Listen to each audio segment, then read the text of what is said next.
Coucou mes choup-choup, comment allez-vous aujourd'hui? Moi très bien, même si je suis épuisée. Oui encore, mais c'est la chaleur, j'y peux rien. Hein. Je dois être comme les vampires, moi j'aime bien la nuit, les grottes. Tu vois ce que je veux dire, la chaleur ça me réussit pas vraiment. Hein. Du coup on se retrouve aujourd'hui pour un update ciné. Parce que oui, ça faisait longtemps et ça se voit parce que j'ai cumulé un paquet de films et un paquet de séries. Du coup je vous propose que pour une fois je ne fasse pas une intro de 2h30 et qu'on attaque immédiatement le vif du sujet. Qu'en pensez-vous? C'est pas mal, on est d'accord. Hein. Bon, alors on y va, on attaque avec les séries. La première série dont je vais vous parler c'est Altamar qui est disponible sur Netflix, qui a été réalisée par Gemma Neira et Raymond Campos, si je dis pas de bêtises niveau prononciation et niveau nom, et ce sont les mêmes réalisateurs qui ont fait Les Demoiselles du téléphone. Et bah regardez plutôt Les Demoiselles du téléphone.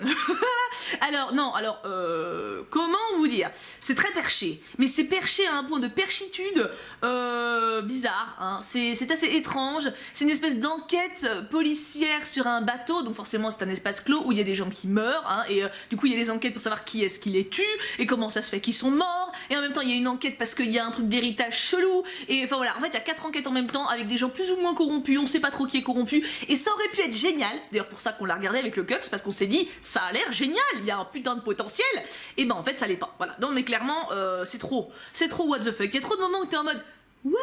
Ou tu sais le même où le gars est comme ça pareil, tu ne comprends pas où ils sortent les trucs, y a rien qui passe, tu as des idées qui leur sortent mais ça n'a plus de sens, voilà. Les derniers épisodes on rigolait avec Kim, voilà, on en était à ce niveau là. Moi j'ai essayé de défendre jusqu'au bout la série en mode non mais peut-être qu'à la fin on va comprendre, bah non, à la fin tu comprends pas et c'est débile, voilà. Donc alors mention spéciale, j'ai pris des notes pour Eva et John, hein, qui sont mignons, voilà, et surtout pour Carolina, la sister de Eva, voilà, en gros c'est deux sœurs, c'est elles les deux personnages principaux, et elles ont des intrigounettes un peu avec tout le monde, voilà, sur le bateau, et Carolina je la trouve sublime, voilà, je trouve que c'est une très belle femme, plus dans la série d'ailleurs qu'en tant qu'actrice, genre sur le tapis rouge, je trouve que le style pin-up lui va extrêmement bien, donc voilà, j'ai bien aimé les sisters, mais à part ça la série, regardez plutôt Les Demoiselles du téléphone, là, voilà, si vous voulez une série axée sur des femmes pour voir un peu comment vivaient les femmes à l'époque et avoir une intrigue assez intéressante, Les Demoiselles du téléphone, même si j'ai également rage quit à la dernière saison parce que c'était trop pour moi aussi, hein. Et au bout d'un moment je veux bien qu'il y ait un petit peu de hasard, c'est comme dans Amour sucré, tu vois,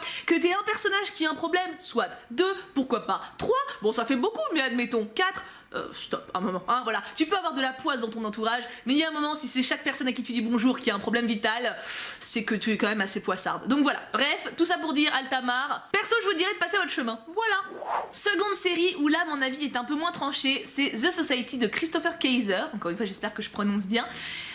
Cette série est super perturbante, enfin moi elle m'a perturbée de dingue. En gros c'est l'histoire de plusieurs classes de lycée qui sont dans un endroit identiques à leur chez eux initial, donc à leur village, à leur ville de départ, mais il n'y a plus aucun adulte, voilà, et ils sont coupés du monde, il y a une forêt tout autour, ils peuvent pas en sortir, donc en gros ils vont devoir former une société, en tout cas former une façon de vivre, voilà, tu les vois s'adapter, tu vois qu'au début ils comprennent rien, et puis petit à petit tu vois que bah, ils essaient de, voilà, de mettre en place des règles, de mettre en place des lois, de rationner la bouffe, de comment est-ce qu'ils vont vivre, etc. Le principe de survivalisme, je trouve ça passionnant et j'étais super hypée en commençant la série. Alors je crois qu'elle fait 12 épisodes ou 14, la saison 1. J'ai eu beaucoup de mal à finir. Pas parce que c'était pas bien, mais parce que ça m'angoissait. Mais ça m'angoissait de malade. Alors c'est pas une série d'horreur, le but c'est pas comme Altamar où t'as 8 persos qui crèvent et tu te demandes qui les bute. Là non, bon, tu perds des personnages, mais c'est quand même assez rare, hein, voilà, ça reste des actions qui justement sont marquantes, mais l'angoisse quoi, parce que en fait, il y a plusieurs persos, donc c'est logique, hein, vu que c'est plusieurs classes de lycéens, mais il y a un des persos qui s'appelle Campbell, et ce mec, c'est un psychopathe, voilà, c'est pas un spoil, on sait tout de suite, hein. Dès le début tu vois qu'il est un peu chelou, etc., mais en fait, tu vis un peu avec eux, tu vois, tu les vois vivre quand tu vois cette série, et lui il m'a mis trop mal.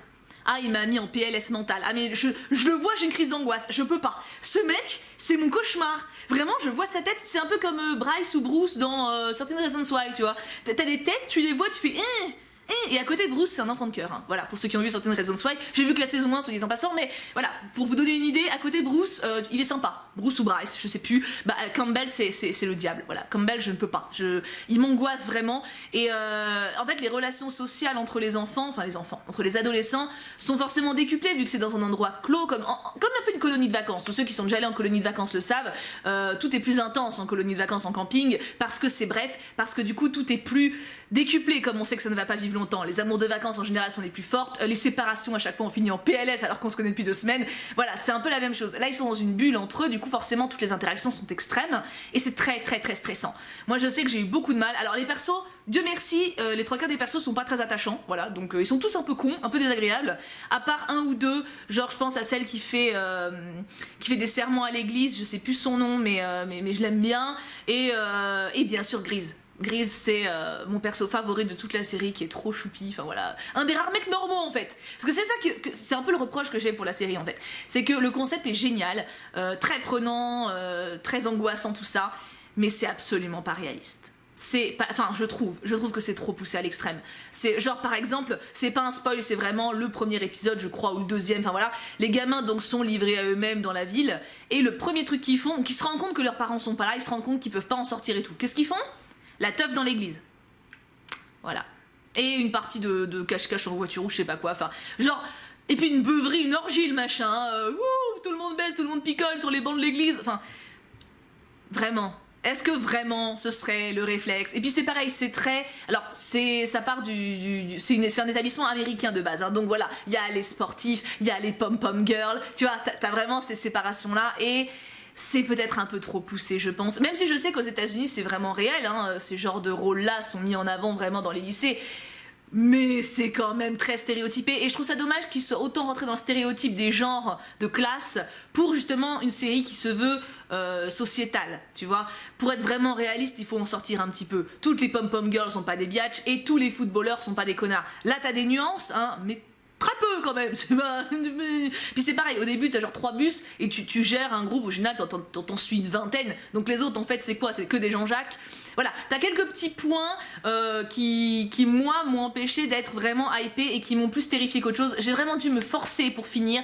Je crois qu'à partir de l'épisode 7 ou 8 j'étais vraiment pas bien et j'en ai fait des cauchemars. Alors ça fait pas peur, hein, ça ne fait pas peur du tout. Mais l'ambiance était tellement prenante pour moi que ça m'a angoissée. Donc voilà, ça je vous en ai parlé un peu plus longtemps parce que je la trouve vraiment prenante.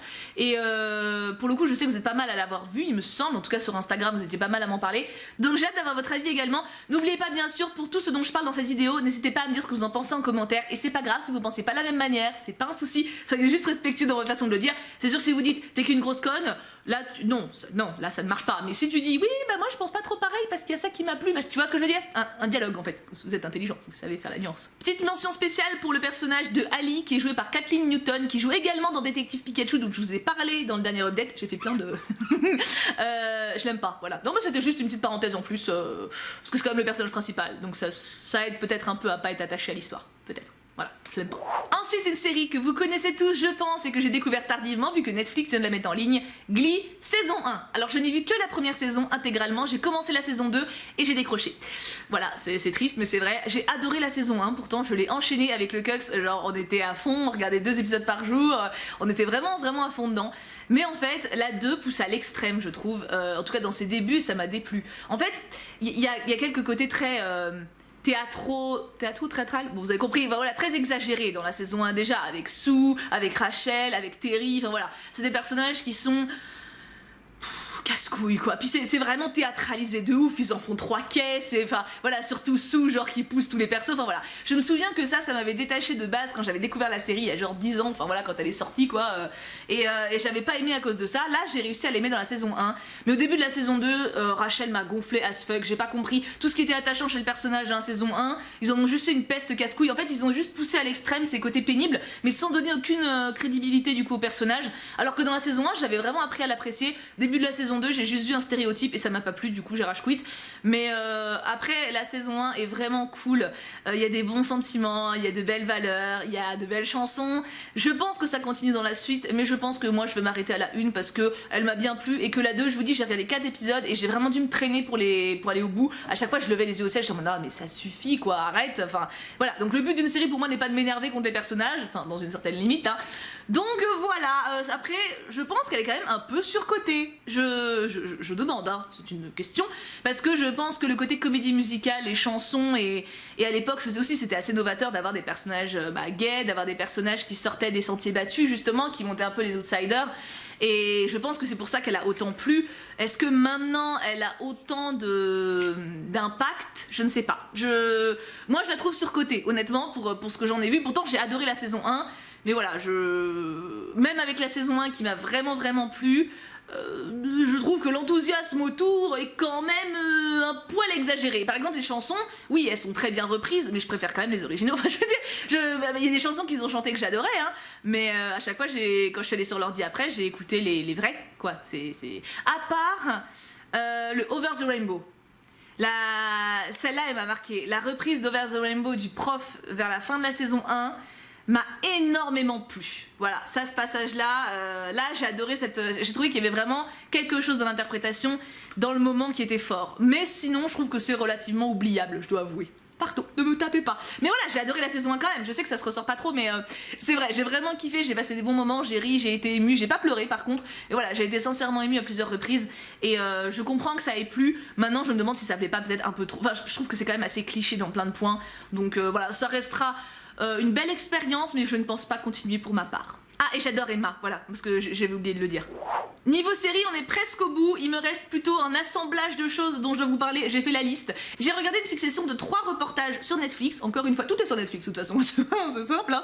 Empire of the Tsars, The Royal House of Windsor et Les Derniers Tsars. Donc 3 reportages, ou mi-film, mi-reportage, vous voyez, qui sont sur Netflix.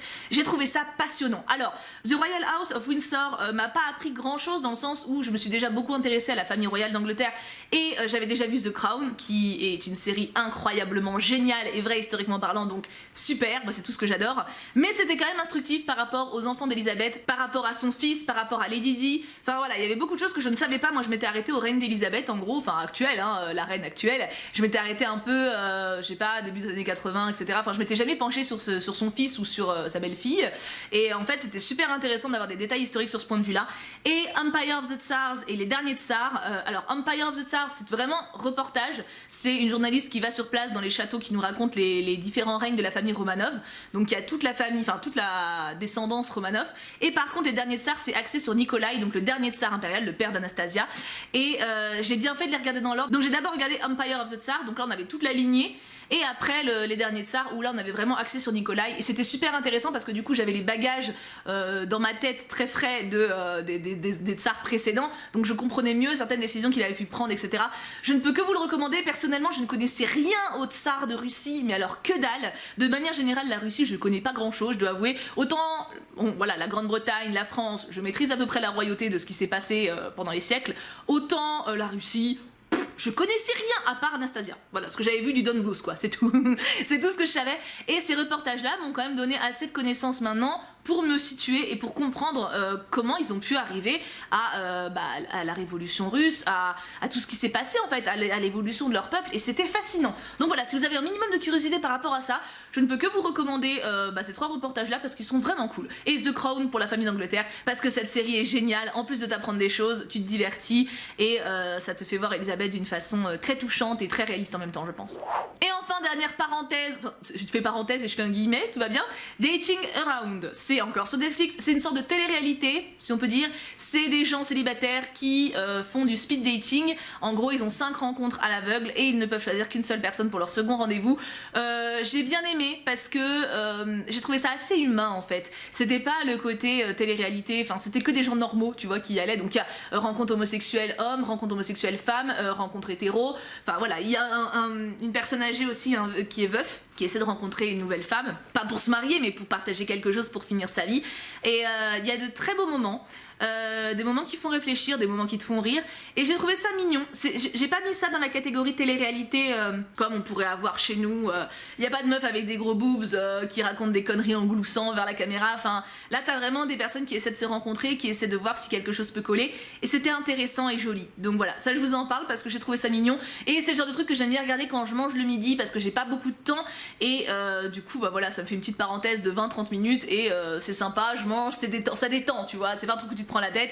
Donc voilà pour Dating Around, si ça intéresse certains d'entre vous, faites-vous plaisir. Passons au film. J'ai été efficace ou pas? Oui. je sais, je suis modeste.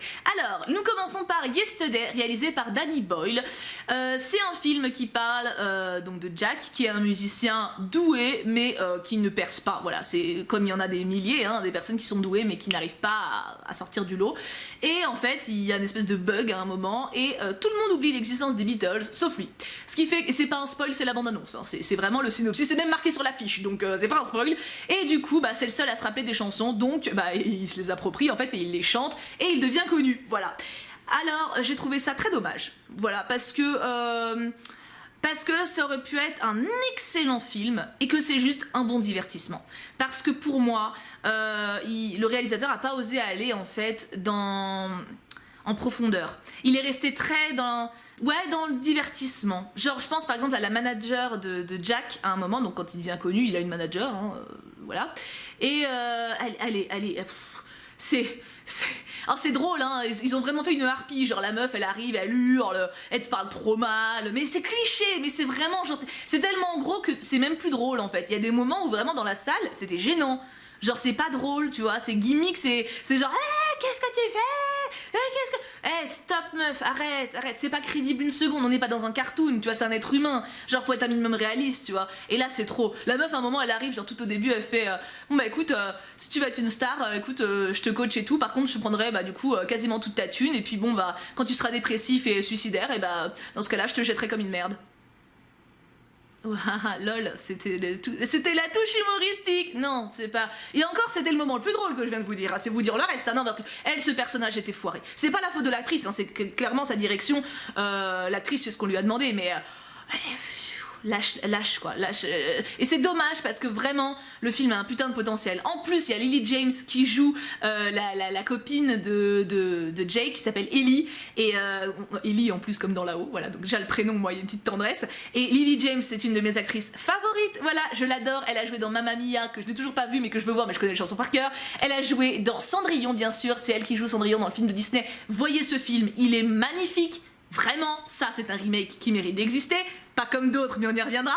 Et voilà, donc il y a Lily James qui pour moi porte le film avec sa fraîcheur, avec son sourire, avec ses sentiments. Cette actrice, quand elle joue, son émotion elle est marquée sur son visage. Elle sait jouer, elle sait incarner un personnage, et je trouve qu'elle porte le film. Jake est touchant, il joue bien son rôle, mais encore une fois, ça manque de profondeur. Il y a une belle morale, il y a un beau message, il y a tout ce qu'il faut pour faire quelque chose de bien, et ces espèces de gags et de surface tout le temps, ça gâche tout. Le seul vraiment point fort du film pour moi, à part Lily James, c'est les musiques. Forcément, c'est les Beatles. Donc quand tu sors du ciné, t'as juste envie de t'écouter la playlist Spotify et de l'écouter pendant 3 heures. Ce que j'ai fait d'ailleurs, et du coup je suis rentrée chez moi d'excellente humeur. Ce qui fait que pour moi ça a été un bon divertissement. Voilà, j'ai passé un bon moment. Mais est-ce que je le reverrai? Non. Voilà, Lily James, je la verrai dans Cendrillon, je la verrai dans Mamma Mia, je la verrai dans d'autres rôles qui la mettent encore plus en avant. Là, ça suffit pas pour que je retourne voir le film. Navré Yesterday. Ensuite je suis allée voir Spider-Man Far From Home, c'est dur à dire, de John Watts. Je crois que je me trompe pas, encore une fois pardon si c'est le cas. J'ai adoré mon dieu, j'adore Spider-Man, oh mon dieu. Pourtant Tom Holland est un peu jeune pour moi, hein, clairement, mais ce garçon il est tellement touchant. Déjà son personnage est touchant, mais il l'incarne avec tellement de chouteté. Mais je comprends que vous soyez toutes sur lui les filles, hein. Je comprends, hein. J'aurais 10 ans de moins aussi. Bon là du coup, moi je préfère Tony Stark. J'avoue que techniquement voilà, il est plus de mon âge, tu vois, il a un peu plus d'expérience. Tom Holland, voilà, c'est un bébé quand même. Enfin, Peter Parker, je sais même pas l'âge de l'acteur d'ailleurs de Tom Holland. Ça se trouve il colle, hein. Ça se trouve il a 27 ans, on pourrait se marier l'année prochaine. Désolé le cox. Mais non voilà, donc bref, j'ai adoré ce film parce que il y a de l'action, il y a une belle histoire, il y a de belles valeurs. C'est dingue comme maintenant je suis attachée à l'univers Marvel depuis que j'ai rattrapé mon retard, on va dire, et j'étais vraiment heureuse de le revoir, d'être à nouveau en fait dans l'univers Marvel, ça fait du bien. Et j'ai aimé les références à Tony Stark qu'il y a eu tout au long du film, j'ai aimé l'intrigue, j'ai aimé surtout l'évolution de Tom Holland, enfin de Peter Parker, pardon, faut que je sépare les deux. Pour moi en fait, j'ai beaucoup de mal à différencier l'acteur du personnage, je dois avouer pour lui, je sais pas pourquoi. J'ai adoré son évolution entre le premier Spider-Man et celui-ci. Le premier Spider-Man, j'avais trouvé le film sympa, mais vraiment ado quoi, enfin voilà, c'est un gamin qui est dans son lycée, qui essaie de faire sa place alors que c'est un outsider, etc. Là c'est toujours un gamin dans son lycée qui a pas trop confiance, mais il prend de plus en plus confiance, et ça valait le coup de passer par le premier film un peu High School Musical pour arriver à celui-là qui est vraiment beaucoup plus mature, j'ai trouvé, beaucoup plus mûr et stylé quoi. Purée, les scènes de combat sont bien, et Et la scène post-générique. Oh mon dieu, vous n'avez pas le droit de faire ça, hein, c'était trop bien. Non, franchement, j'ai adoré. J'ai beaucoup aimé aussi le personnage de Happy, que j'ai trouvé très touchant, à la limite qui est plus mis en avant depuis qu'il bosse avec Spider-Man qu'avant quand il bossait avec Tony Stark. Son changement de patron, on va dire, lui réussit. Je trouve qu'il développe un côté papa très touchant avec Peter Parker. Et ouais, non, j'ai adoré. Et après, voilà, c'est un film d'action. Il y a sans doute beaucoup d'incohérences, hein, puisque bon, bah, ça reste quand même un film d'action, hein, voilà, faut pas exagérer. Mais il y a rien qui m'a sauté aux yeux dans la salle. J'étais vraiment à fond dedans. Et c'est assez balèze parce qu'en l'occurrence, j'avais un peu peur d'y aller, même si j'adore Tom Holland. Mais j'avais peur encore une fois de l'ambiance lycéen, tu vois, parce que c'est quand même un gamin qui part en vacances, en camping avec sa classe, en vacances scolaires, et il lui arrive des trucs sur place parce que c'est Spider-Man. Mais l'intrigue de base, c'est quand même un gamin qui part en voyage avec sa classe, tu vois. Et je me suis dit, oula, ça va faire beaucoup d'ados, oh là, beaucoup. Mais en fait non, parce que les ados sont intéressants, voilà, ils sont sortis de leur rôle, de leur petite case qui était élèves stylés, outsiders, etc. pour exister par eux-mêmes, et c'est super agréable. Et voilà, donc j'ai adoré ce film, c'est un très bon Marvel pour moi, et un beau coup de cœur. Avant de continuer dans l'actualité, parce qu'il y a encore 3 dessins animés qui sont sortis récemment dont je dois vous parler, j'aimerais mentionner 2 films que j'ai vus ou revus ces derniers temps, qui sont sortis il y a un petit moment, grâce à Netflix, comme d'hab. Tout d'abord, La Reine Margot, réalisée en 1993 par Patrick Chéreau. Ce film, je l'ai vu quand j'avais 12 ans, 13 ans je crois. Il m'avait énormément marqué, mais de ouf. Et j'ai été super heureuse de le revoir, donc je l'ai revu avec le Cux, il l'avait peut-être vu, il s'en rappelait plus trop, bah là maintenant il s'en rappelle. C'est un film très noir, donc La Reine Margot parle de l'histoire, donc c'est adapté du roman de Dumas, donc qui s'appelle également La Reine Margot, et c'est sous le règne de Charles IX, et c'est là où il y a le massacre de la Saint-Barthélemy, où les catholiques massacrent les protestants pendant la nuit qui suit le mariage de Margot avec Henri de Navarre. Voilà, donc ça c'est un vrai événement historique qui s'est passé. C'est un film historique basé donc sur un roman. Le roman est également basé sur la vraie histoire. Donc, ce qui est intéressant là-dedans, déjà, rien nous est épargné. Déjà, donc c'est pas pour les enfants, hein, c'est pas pour les enfants. Même si moi je l'ai vu très jeune, il y a des scènes très violentes. Voilà, très sanguinolente, voilà, ce que j'ai aimé en fait, c'est le réalisme, c'est-à-dire qu'on voit les personnages transpirer, on les voit sales quand ils se déplacent, il n'y a pas cette espèce de côté élégant de la cour, c'était vraiment crade quoi, et on le voit, et ça j'ai aimé, enfin, ce film pour moi est incroyable, tu te prends une bouffée d'histoire dans la gueule, et en même temps tu te divertis de ouf, t'apprends plein de choses que tu n'oublieras pas en plus vu comment tu l'apprends, hein, la Saint-Barthélemy, après ça tu ne l'oublies pas, hein. Alors après il y a des points romancé par rapport à la vraie histoire, mais c'est quand même basé sur des vrais faits. Les dates de règne, que ce soit de Charles IX, de son frère ensuite, la relation mi-homosexuelle, mi-non de son frère qu'il a avec un de ses potes qui est assez suggérée, mais qui est quand même présente, les détails de la nuit, comment se sont passés les événements, les empoisonnements qui ont succédé, enfin voilà. Il y a une grosse partie de mythe un peu autour de Charles IX, on sait pas à quel point il était vraiment dingue, à quel point il était vraiment perturbé, mais c'était une famille de toute façon, voilà, c'est une fin de dynastie, donc j'ai envie de dire l'inceste et tout ça ont fait leur travail, les enfants étaient tous à peu près dérangés, et ça se voit quoi, genre le film nous épargne que dalle, et moi j'adore parce que j'aime ce côté où t'apprends des choses quoi, où t'apprends l'histoire, où t'apprends quelque chose qui s'est vraiment passé, t'as une empathie de dingue qui se crée. Alors le personnage de La Mole, joué par Vincent Pérez, a été un de mes premiers amours quand j'étais enfant. Lui, par exemple, je ne crois pas qu'il ait existé, historiquement parlant, hein, mais c'est un des personnages de Dumas qu'il a voulu mettre en avant dans son roman. Il est très bien interprété par Vincent Pérez. Bon, il a bien vieilli, mais il est toujours mignon, mais à l'époque, c'était vraiment un crush de ouf. Niveau acteur, ça vaut son pesant d'or, clairement. Donc Isabelle Adjani qui joue Margot, elle joue très très bien, elle est magnifique, je crois que c'était un de mes premiers coups de cœur avec Catherine Zeta-Jones en termes d'actrice, elle est sublissime dans le film, on aime ou on n'aime pas Adjani dans ce film, elle est incroyable. Celle qui joue Henriette, qui est une bonne amie à elle dans le film, donc pareil, personnage historique, hein. Elle jouée par Dominique Blanc, qui est une actrice que j'adore, qui a également joué dans L'Allée du Roi, elle a joué Madame de Maintenon, encore une fois un film historique qui parle de Louis XIV cette fois-ci, et qui est encore une fois basé sur des faits réels, et elle a également joué Anne d'Autriche dans la série Versailles, et je trouve ça trop marrant de voir à quel point elle est affiliée, bon elle a fait d'autres films, elle a fait une cargaison, mais elle est quand même très affiliée à la famille royale et à ce rôle de prestance. J'adore cette actrice, je trouve qu'elle a une petite moue et des cheveux elle me fascine et j'adore, je suis trop contente de l'avoir là-dedans. Et bien sûr il y a Daniel Auteuil qui joue Henri de Navarre, Daniel Auteuil que je ne présente plus, dont j'ai déjà parlé plein de fois, qui joue Hugolin dans Jean de Florette et Manon des Sources, qui joue dans La Fille du Puisatier, qui joue dans Rémi sans famille. Il fait toujours des films pareils qui te prennent aux tripes et il ne s'épargne pas donc quand il joue, voilà, il n'hésite pas à jouer quelqu'un de crade, il n'hésite pas à jouer quelqu'un de perturbé, quelqu'un de profond, il n'hésite pas à se salir en tant qu'acteur pour incarner un vrai personnage et je trouve ça trop bien. Voilà, donc moi honnêtement ce film fait partie de mes films cultes pour moi. Bon après je l'ai vu jeune donc ça joue, mais même Kim là il l'a découvert avec moi, enfin il l'avait vaguement vu mais il s'en rappelait plus du tout. Et il a été estomaqué de voir à quel point il était réaliste quoi, et il nous épargnait rien. Donc après moi voilà, je suis totalement en phase d'histoire depuis quelques temps, donc voilà, c'était sûr que ça allait me faire plaisir, mais honnêtement je vous le conseille à tous, à part aux plus jeunes ou aux plus sensibles, parce que quand même c'est trashou, voilà. Et tant que j'y suis, si vous pouvez lire La Reine Margot, n'hésitez pas, c'est une merveille. De toute façon Dumas quoi. En termes de film historique, le second que j'ai découvert il y a quelques jours là, c'est Les Trois Mousquetaires de Paul Anderson, qui est sorti en 2011, donc je suis un petit peu moins loin dans le temps. Je ne l'avais jamais vu, voilà, alors il y a une cargaison de beaux mecs là-dedans, il y a Will Smith qui joue un mec moustachu. Alors, on parlait de vraisemblance historique ? Non. Non, là on n'y est pas du tout. Hein. En gros, les Trois Mousquetaires, il y a juste le un pour tous et tous pour un. Sinon, ce n'est pas les Trois Mousquetaires. Hein. Il n'y a rien de vraisemblable. Le roi Louis XIV est amoureux de sa femme. Allô, d'où ça vient? Athos, il sort avec une espèce de sous-marin. Il y a des bateaux qui volent.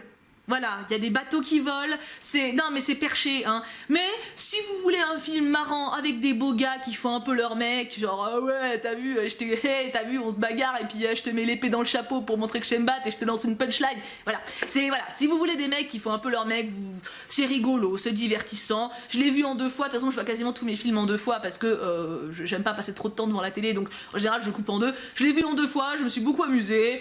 Enfin, je me suis amusée, on va peut-être pas exagérer sur le beaucoup. J'aurais été plus jeune, j'aurais crushé sur D'Artagnan, voilà, parce qu'il est très mignon. Mais encore une fois, maintenant, vu mes 30 balais, eh oui, ça y est, je suis vieille. Bon, bah là, il était mignon, mais comme un gousi-gousi, tu vois. Mais clairement, mesdemoiselles qui avaient 20 ans, regardez ce film, hein, ça vous fait un potentiel de harem fictif monstrueux. Donc, hésitez entre les deux, regardez La Reine Margot, hein, mais voilà, si vous voulez un film léger, il est sur Netflix aussi. Manger un petit barbecue devant, ça passe bien quoi, c'est rigolo, voilà, j'ai rigolé plusieurs fois pour les incohérences ou les trucs énormes qui se passent, mais ça passe bien. Il ne me reste plus que les 3 dessins animés pour terminer cet update, j'ai l'impression d'être rapide mais en même temps je sais qu'il va être long, c'est paradoxal. Hein. Donc on a Toy Story 4 de Josh Cooley, oui je l'ai vu, et qu'est-ce que j'en ai pensé? Eh ben j'ai aimé. Évidemment. Alors Toy Story, je dis évidemment pourquoi, parce que les Pixar soignent leurs dessins animés, et ça fait plaisir. Un Disney! On va pas parler du Roi Lion tout de suite, on va attendre un petit peu, mais quand même on va en parler, hein. Bref. Du coup, oui, ça fait du bien d'avoir des dessins animés où tu sens que leurs réals et leurs animateurs aiment ce qu'ils font et aiment leurs personnages. Alors, la licence de Toy Story, pour moi, ne me plaît pas. Pas parce que c'est pas bien, attention, c'est incroyable, mais moi ça me stresse, voilà, parce que à chaque dessin animé, il y a un jouet qui se perd, ou il y a un jouet qui veut partir, et il s'enfuit, puis il faut qu'il revienne à temps, parce qu'il faut pas que le gamin se rende compte à chaque fois. Et ça me stresse de dingue. Et alors dans le 4, alors là, ça arrive 4 fois. Tu vois, donc c'est toute l'histoire en fait. Il n'y a même pas une petite pause. Dans toute l'histoire, ils passent leur temps à courir pour retrouver le gamin. Ça me stresse de ouf. Donc voilà, moi ça m'empêche de me détendre. Voilà, c'est pas un dessin animé où je suis détendue. Voilà, quand je le regarde, je suis vraiment dépêche-toi, attrape-le, mais attrape-toi. Bon, mais à part ce sentiment strictement personnel, c'est génial. Voilà, l'animation est très très belle. J'ai adoré le personnage de Bo, donc qui est la bergère, qui maintenant a un nom. C'est appréciable pour elle. Et ils en ont fait une femme forte. Encore. Mais merci Disney, merci Pixar, et merci de ne pas nous prendre pour des jambons, ça fait plaisir. Ça fait plaisir de voir que les dessins animés actuels prennent de plus en plus ce chemin. Il y a toujours de l'amour, hein, il y a toujours des histoires sentimentales, mais on a beaucoup moins des héroïnes peau de fleurs quoi. Pour moi le dessin animé d'Aladin, enfin le live action d'Aladin en est clairement la preuve. Ce remake a été pertinent pour Jasmine. La direction de Jasmine dans le remake d'Aladin est géniale, et pour moi la chanson parlée, ça te sauve des vies. Je suis sûre qu'il y a des gamines qui s'y reconnaissent. Et ça doit guider des enfants, enfin je la trouve incroyable cette chanson, et je trouve incroyable ce film. C'est pas le sujet. Du coup Toy Story 4 c'est un peu ça pour Bo. On a une bergère qui de base dans les premiers Toy Story était très gnangnan, très à rester chez elle, à ne rien faire, à attendre que les héros viennent la chercher, alors que maintenant c'est elle qui prend les devants, elle a un sacré caractère, c'est elle qui se bouge, tu sens qu'elle est passionnante et passionnée, enfin j'ai adoré le développement de son personnage. Les autres persos sont cool. Alors toute la team Zigzag, les peluches, les copains Rex, tout ça, on les voit 10 secondes, hein, c'est clairement pas autour d'eux que ça se joue. Même Buzz est relégué clairement au second plan. Ce dessin animé, il est sur Woody et sur Fourchette aussi accessoirement. Et c'est très sympa, c'est plein de bonnes valeurs, plein de beaux messages. Ouais, c'est intelligent, c'est très bien fait, c'est très intelligent, et Et c'est un dessin animé qui peut plaire aux enfants comme aux adultes. Bah, de toute façon, c'est pour moi un bon dessin animé. Un bon dessin animé, c'est quelque chose qui n'ennuie pas un adulte. Hein. Ce serait prendre les enfants pour des idiots sinon, ce qu'ils ne sont pas. En parlant de films intelligents, comme Des Bêtes 2 de Chris Renaud et Jonathan Delval, qui ont également réalisé Les Mignons et Moi Moche et Méchant, enfin voilà, ils appartiennent à ce studio. Hein. Et qu'est-ce qu'il était bien. Ah, on parle de dessin animé qui ne prend pas les gens pour des idiots. Et bah voilà. Et bah voilà. Ça, c'est agréable. Alors, j'avais adoré le premier. J'y étais allée en mode le premier. Hein, j'étais allée en mode... J'ai peur que ce soit un peu chiant, mais bon, on va rigoler peut-être. Et j'avais adoré. Le premier a des valeurs extrêmement positives. Il y a beaucoup d'humour, mais sans que ce soit trop lourd. C'est bien dosé. Et encore une fois, le message est intéressant. Et le 2 est dans la même lignée. Mais en fait, bizarrement, je mets Comme des Bêtes dans la même lignée que Toy Story. Pour moi, le chien principal ressemble à Woody. Mais de ouf. C'est un personnage qui a pas trop confiance en lui, qui est très attaché à ses maîtres, et qui essaie de trouver sa place, en fait, et qui essaie d'exister, et qui essaie de... Ouais, de trouver son chemin, et il ressemble beaucoup à Woody, vraiment. En plus, j'ai vu les deux consécutivement, donc c'était assez drôle. Et honnêtement, allez voir Comme des Bêtes 2. C'est dommage parce que, en fait, les bandes annonces et les affiches traitent de l'humour, et t'as l'impression que tu vas voir un truc pas forcément ouf, tu vois. T'as l'impression que tu vas voir un truc potache et... Ouais, divertissement vraiment pour les gosses, genre avec des proutes partout, et non. Vraiment, c'est plus que ça. Alors, il y a des gags un peu bébêtes, mais moi, ils m'ont fait rire. C'est pas parce que c'est bébête que ça prend son spectateur pour un idiot, tu vois. Ça se ressent, en fait. Et je trouve que ce dessin animé, il respecte son spectateur. Je pense vraiment qu'en tant qu'adulte comme en tant que gosse, si t'aimes les animaux, tu vas adorer. Parce que, ouais, t'as de belles valeurs. T'as de très belles valeurs à l'intérieur, t'as beaucoup d'humour, t'as une vraie quête d'amélioration personnelle, il est très bien dosé, et je comprends hein, que vous n'ayez pas forcément envie d'y aller et tout, parce que bah voilà, avec l'affiche, je pense que leur com ne les sert pas, ils axent trop sur l'humour alors que c'est beaucoup plus que ça, mais moi j'avais peur que la suite soit pas à la hauteur du premier, en fait elle l'est clairement, donc vraiment si vous pouvez, allez-y, allez le voir parce que c'est vraiment un bon dessin animé. Et puis au moins il est original quoi, il crée quelque chose, lui. Et voilà, on va finir par le sujet qui fâche, le Roi Lion. Voilà, vous le sentiez hein, quand je disais il crée quelque chose, lui. Voilà, bah il crée rien, voilà. Au revoir. Non alors sans déconner, j'ai passé un bon moment. Pourquoi? Parce que l'histoire est géniale, forcément, les personnages sont cool, forcément, ils existent déjà, on le sait.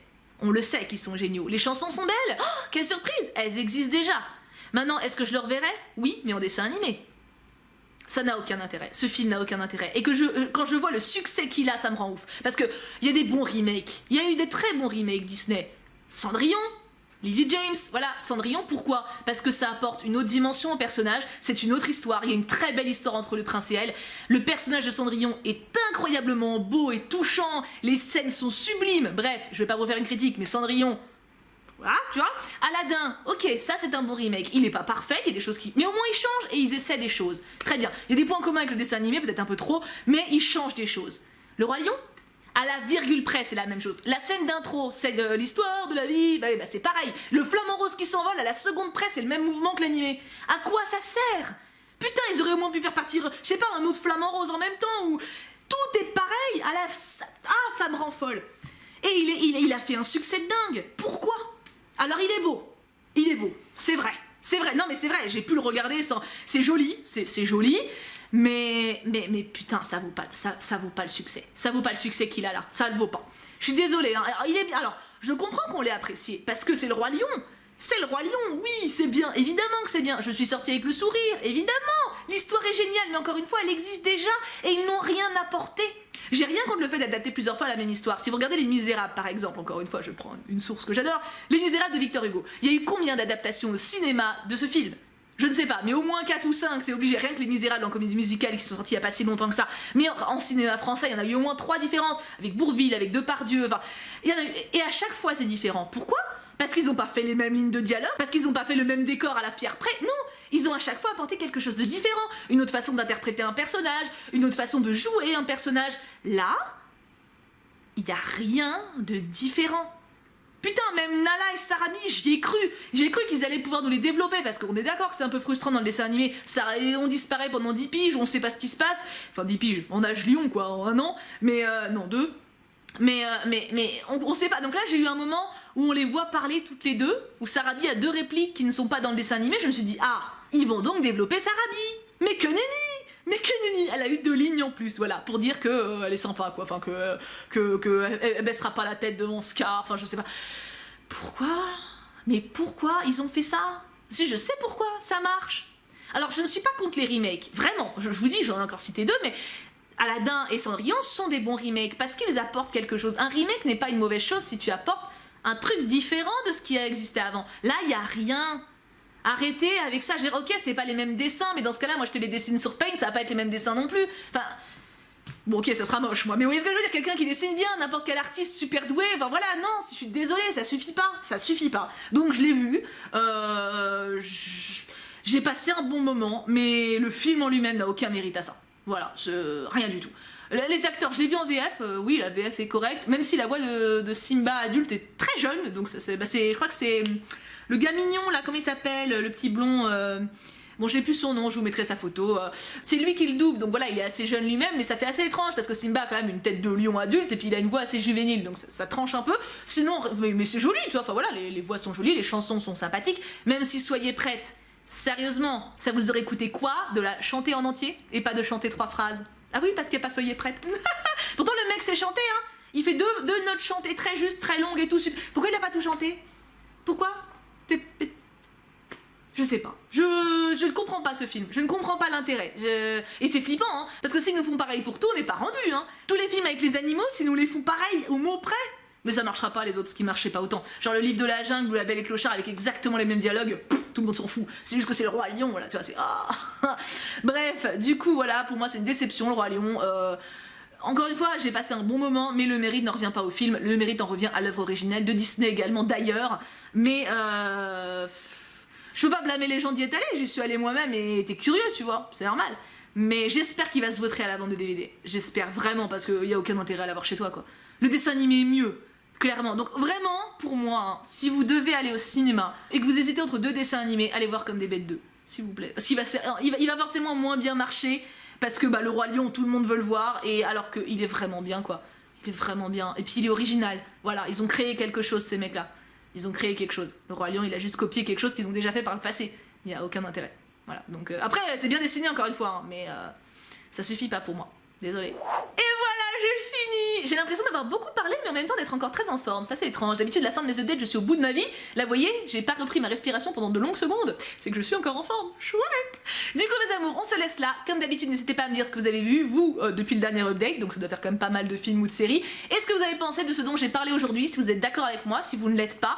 Je suis curieuse d'avoir vos avis, comme d'habitude. En tout cas, je vous aime très très fort. Passez une excellente journée. Et bien sûr, on n'oublie pas, Pouka Pouka Pouka.